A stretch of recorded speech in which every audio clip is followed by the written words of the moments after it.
In the spring of 2014, two men graduated from the same university in Columbus, Ohio. Same degree, same job offer from the same mid-sized logistics company. Starting salary, $52,000 a year. For the sake of this story, call them Marcus and Daniel. Marcus found an apartment downtown, tell him $100 a month. Clean building, good location, walking distance to the office. He told himself it was temporary, just until he figured things out. He renewed that lease every year.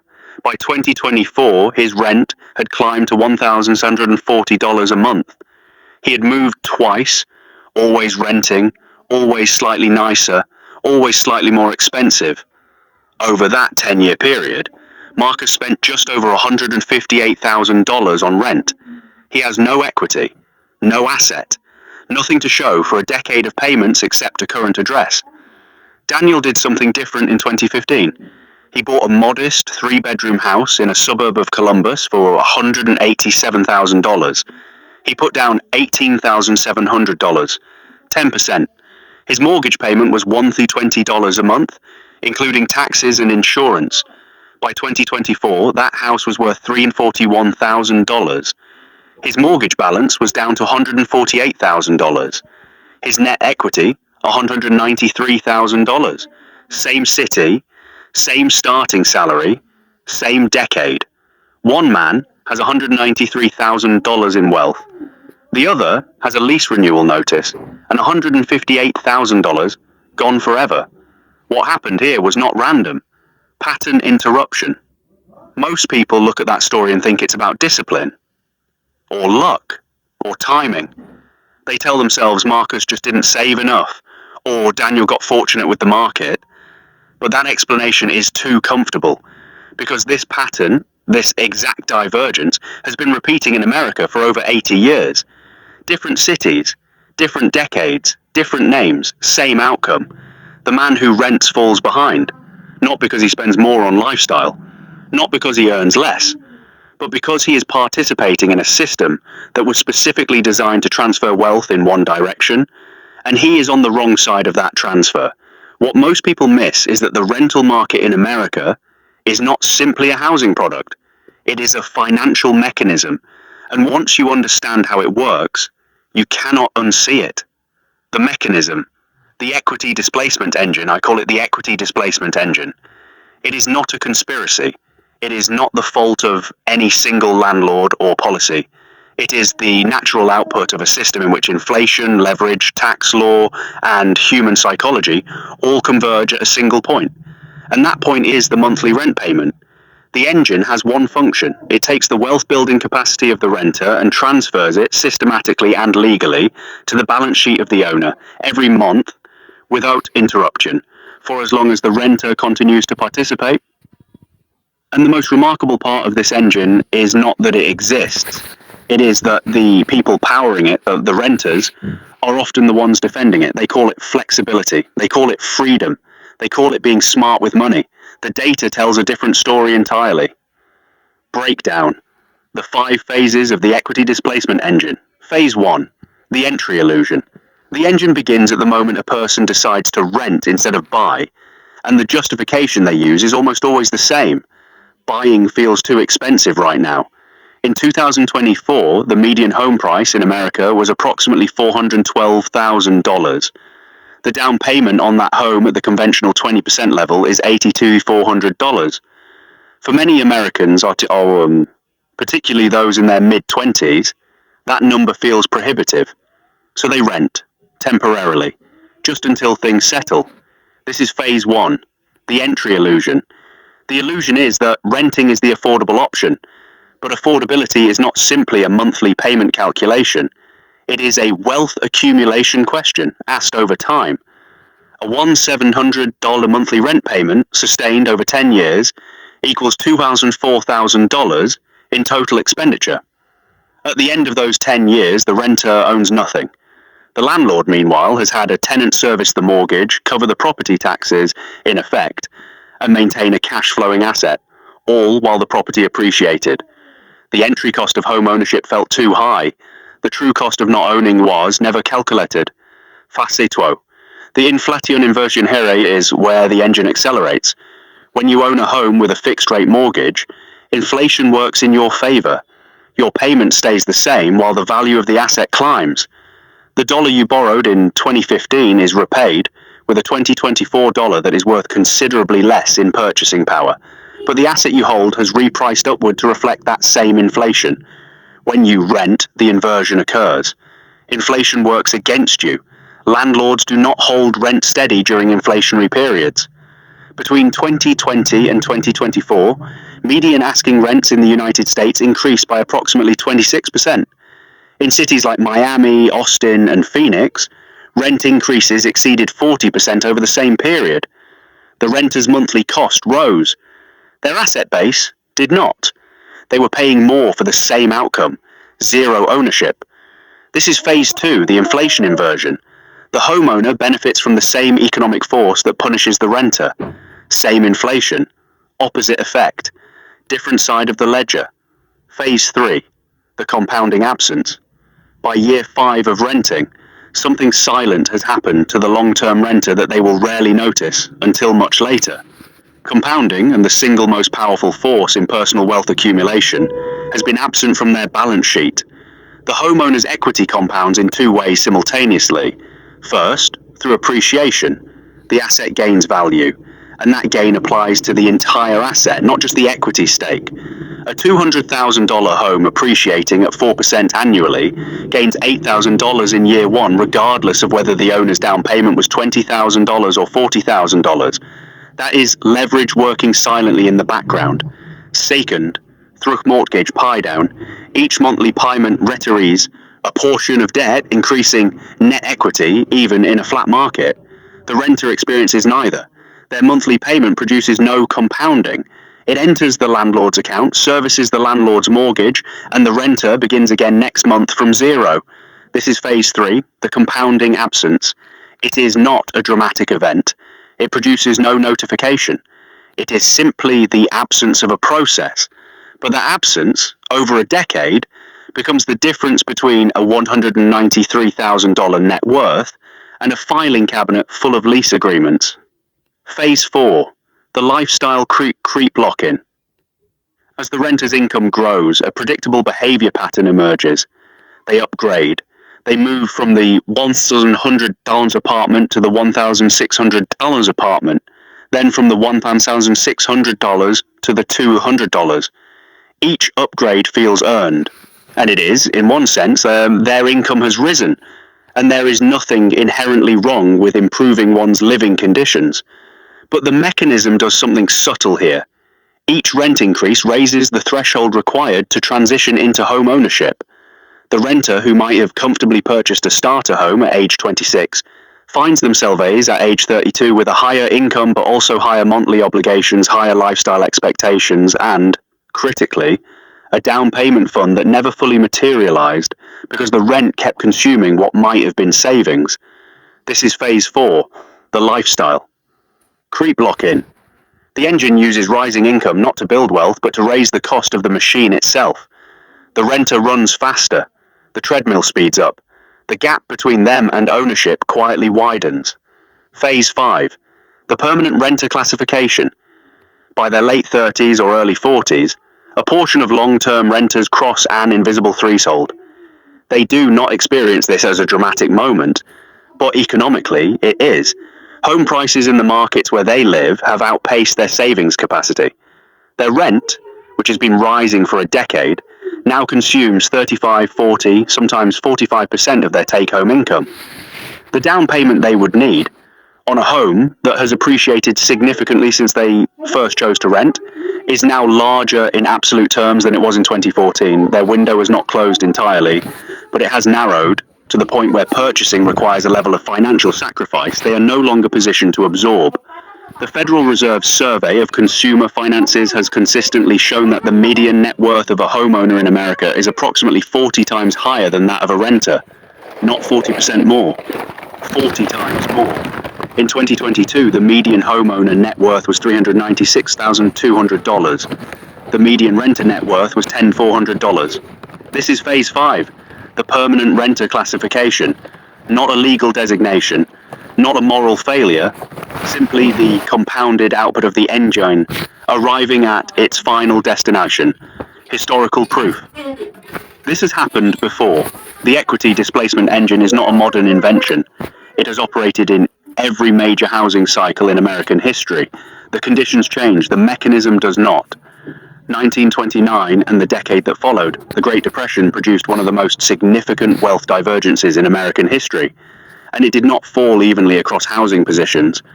During the 1930s, approximately 1 in 10 American homes was lost to foreclosure. This is the number most people remember. What they do not remember is what happened to the homeowners who held on. By 1940, those who had managed to retain their properties through the Depression had accumulated a foundational asset in a country where land and structure were among the few things that retained any intrinsic value. The renters of that era, who had paid monthly with no interruption, no accumulation, no equity, entered the post-war boom of the late 1940s and 1950s starting from zero. The GI Bill accelerated home ownership dramatically after 1945. Veterans could purchase homes with minimal or no down payment. Millions did. The wealth effects of that single policy, for those who accessed it, compounded through the following 3 generations. Those who did not access it or who continued renting saw the gap widen decade by decade. The 1970s and the inflation test between 1970 and 1980, the United States experienced a decade of significant inflation. The consumer price index roughly doubled over the decade. Mortgage rates climbed to painful heights, reaching 18% by 1981. But here is what the data shows about housing prices during that same period. The median home value in America increased from approximately $23,400 in 1970 to $64,600 in 1980, a gain of roughly 176% in nominal terms. Homeowners who held fixed-rate mortgages from the late 1960s spent the entire inflationary decade repaying cheap dollars with cheaper dollars while watching their asset value climb. Renters paid higher and higher monthly costs as landlords passed inflation through to lease renewals and accumulated nothing. The inflation inversion, precisely as described, executed itself at national scale. 2008 and the counter-narrative, the financial crisis of 2008, is often used to argue against home ownership. And on the surface, the numbers support caution. Between 2006 and 2012, US home prices declined by approximately 27% nationally. Millions of homeowners were underwater. Foreclosures reached historic levels. But this argument carries a significant analytical error. It treats 2008 as a general indictment of home ownership, when it is more accurately a specific indictment of debt abuse and speculative purchasing. The homeowner who purchased a reasonably priced home in 2001 with a conventional mortgage and held through the crisis emerged by 2016 with substantial equity because the market recovered and then surpassed its prior peak. More importantly, the renters of the 2008 crisis period did not escapade it. Rental prices remained largely stable or increased in many markets as foreclosed homeowners became renters, compressing supply. The renter paid full price every month during the crisis. They simply paid it to a landlord rather than a mortgage servicer. And when the recovery came, and home values climbed 58% between 2012 and 2019, they received none of that appreciation. Same crisis, different position, entirely different outcome. 2020 and the acceleration. The pandemic housing market of 2020 through 2022 compressed into 3 years what normally takes a decade. From January 2020 to June, US median home prices rose from $290,000 to approximately $14,000, an increase of over 42% in roughly 30 months. Homeowners in this period saw extraordinary equity gains. A person who owned a $300,000 home in early 2020 found themselves holding a $400,000 asset by mid-2022, with the same fixed mortgage payment they had always had. Renters in that same period experienced a different version of the same years. Median asking rents nationally increased 26% between 2020 and 2023. In some Sunbelt markets, Phoenix, Tampa, Nashville, annual rent increases exceeded 20% in a single year. The renters' monthly costs surged. Their net worth did not. The equity displacement engine ran at maximum velocity. The The transfer was significant, rapid, and largely invisible to those experiencing it. Return to present. Right now, in mid-2026, the housing market has entered a phase that deserves careful attention. Mortgage rates remain elevated by historical standards relative to the 2010s, hovering in the range that has pushed monthly payments on median-priced homes beyond what many first-time buyers can absorb.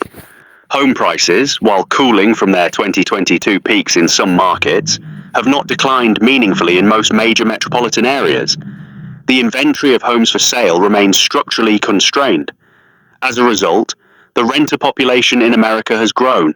The home ownership rate, which peaked at 69.2% in 2004, is currently around 65.6%. That 4 percentage point difference represents millions of households, millions of Americans currently participating in the equity displacement engine, many of them believing they are waiting for the right moment to exit. But here is what most people miss about the wait for the right moment strategy. The engine does not wait, it runs continuously. Every month of waiting is another month of rent paid, another month of compounding absent from the balance sheet, another month in which the existing homeowner's equity grows, while the renter's does not. The Phase 2 inflation inversion is currently active. Rental costs in most major markets are still elevated. The Phase 3 compounding absence is accruing silently for every long-term renter in the country. And in markets where prices have softened slightly, many renters are in Phase 4, earning more, spending more on rent, and still unable to close the gap on a down payment. We are collectively in the middle of the engine's cycle, not at the end, not at a pause, in the middle. Signals to watch for anyone trying to understand where they stand in this cycle. There are 4 measurable indicators worth tracking, not as investment signals but as orientation points. The first signal, the price to rent ratio. This is the ratio of median home purchase price to annual rental cost for a comparable property in a given market. Historically, a ratio below 15 suggests buying is economically favorable over renting. A ratio above 20 suggests the opposite. In many American cities right now, this ratio exceeds 25, meaning the market is pricing ownership at a significant premium. Watching how this ratio moves in your specific market over the next 12 to 24 months tells you more about timing than any prediction or headline. The second signal, the rent-to-income ratio. The traditional threshold for housing affordability is 30% of gross income. When renters in a given metro area are routinely paying 35, 40, or 45% of income toward rent, it signals that the engine is running hot, and that the renter class in that market is being systematically prevented from accumulating the capital needed to exit. Current data from Harvard's Joint Center for Housing Studies indicates that over 50% of American renters are now considered cost-burdened, paying more than 30% of income toward housing. That is not a temporary fluctuation, that is a structural condition. The third signal, home builder sentiment and inventory data. When home builders pull back, measured through housing starts data released monthly by the US Census Bureau, supply constraints worsen, which sustains price levels and rental demand. Watching this number over 6 to 12-month periods gives a leading indicator of whether the supply side of the equation is likely to relieve pressure or intensify it. The fourth signal, wage growth relative to rent growth. When wage growth outpaces rent growth, the renter's position improves. When rent growth outpaces wages, as occurred dramatically between 2020 and 2023, the engine accelerates. The Bureau of Labor Statistics publishes both wage and CPI shelter data monthly. The spread between them is one of the most honest indicators of whether renters, as a class, are gaining or losing ground. None of these signals tell you what to do, but together they describe the current state of the engine and where it is likely to carry you, if you remain inside it. Return to the original story. Return now to Marcus and Daniel, Columbus, Ohio, spring 2014. By 2024, Daniel's net worth in housing alone was $193,000. His monthly mortgage payment had never changed. The $1 through $20 he paid every month in 2015 was the same $1 to $20 he paid in 2024, except that by 2024, rents in comparable Columbus neighborhoods had risen to $1,700 or more. Daniel was paying below market rates to live in an asset that had grown by $154,000 in value. He did not become wealthy through extraordinary discipline. He did not time the market with unusual sophistication. He made one structural decision in 2015 that placed him on the correct side of the equity displacement engine, and the engine did the rest. Marcus, by contrast, had paid $158,000 over 10 years and held nothing. In 2024, he was still renting. His rent had increased 58% from his first lease. He was earning more than he had in 2014, but he felt no closer to ownership than he had at 24. His savings had grown marginally. His expenses had grown faster. The gap between him and a down payment had not closed. It had quietly widened. He was not irresponsible. He was not uninformed about money. He simply did not understand the mechanism he was inside, and by the time its effects became visible, a decade had passed. This is what the engine is designed to do. It is not dramatic. It does not announce itself. It simply runs, and every month in millions of apartments across the country, transferring wealth from those who rent to those who own, with the full cooperation of the people on the losing side. Final message. Here is the calm realization that matters most. The conversation about renting versus owning in America is almost always framed as a personal finance question. Can you afford the down payment? Are the monthly costs comparable? What if you need flexibility? These are real questions, but they are questions about the transaction. They are not questions about the system. The equity displacement engine does not care about your preferences. It does not respond to your rationale for renting. It does not pause while you save or wait while the market improves. It runs on a schedule set by inflation, leverage, tax law, and time, and it has been running without interruption since the post-war era shaped the American housing market into the structure it holds today. The data shows, consistently, across decades, across crises, across markets, that the wealth gap between renters and homeowners in America is not a coincidence or a product of individual circumstance. It is the predictable output of a mechanism most people never identify because they are too close to it to see its shape. Understanding that mechanism does not tell you exactly what to do. Markets vary. Circumstances differ. Some people genuinely should not purchase a home at a given point in time, in a given market, at a given price. But understanding the engine at least changes the question. Instead of asking, can I afford to buy? The more important question becomes, what is the total cost of remaining inside this engine for another year, another 5 years, another decade? Marcus could not answer that question in 2014. By 2024, the answer had already been calculated by the market, by inflation, by time, whether he was ready to look at it or not. The engine does not wait for understanding. It only waits for participation. And in America, if you are renting, you are already participating.